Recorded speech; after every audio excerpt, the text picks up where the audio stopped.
حالا بشنوید از فیسبوکی که تو ایران ممنوعه ولی دونه درشت های نظام مثل ممجواد ریشبزی توش اکانت دارن. این حاجی ممجواد که از رد انداختن لنگ کفش صیدلی روی صورتش حسابی ترسیده بود، این ترس رو تو فیسبوکش اینجوری منعکس کرد. یه ظریف میدونید که در نیویورک بودن، گزارش دیداراشون رو توی این فیسبوک ظاله می نوشتن.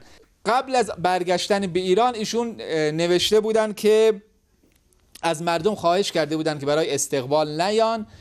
بعد به زبان شوخی در آخر گفته بودن آقا هیچ خبری در فرودگاه نیست و انشالله من یواشکی میرم منزل از فرودگاه. شاید آقای ظریف میخواسته بیاد، یک شایعات شنیده که در مراسم استقبال یک سری کارهایی هم در حاشیه انجام میشه که حالا منجر به از دست دادن کفش عزیزی میشه و اینها. بعد تشخیص داده که به هر حال همین یواشکی بریم، حاشیه سازی هم نمیشه، بی خودی وقت مطبوعات هم نگیریم.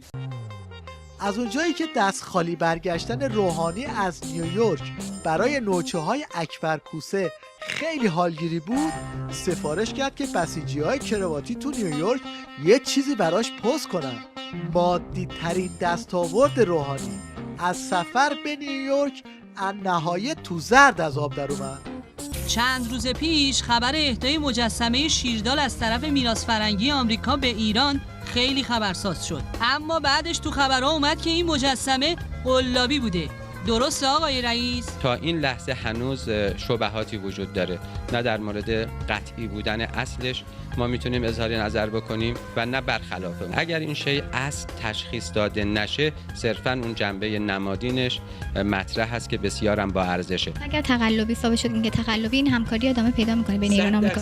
چند درصد؟ بین ایران و آمریکا.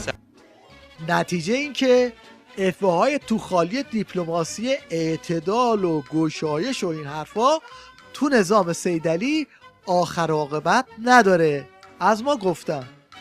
من چند تا حرکت رو میخوام برای شما به اجرا بگذارم. حرکاتم بسیار یه جوریه که حیرت آور میشین. این کلیپ آخریه که میخوام بدم بیرون.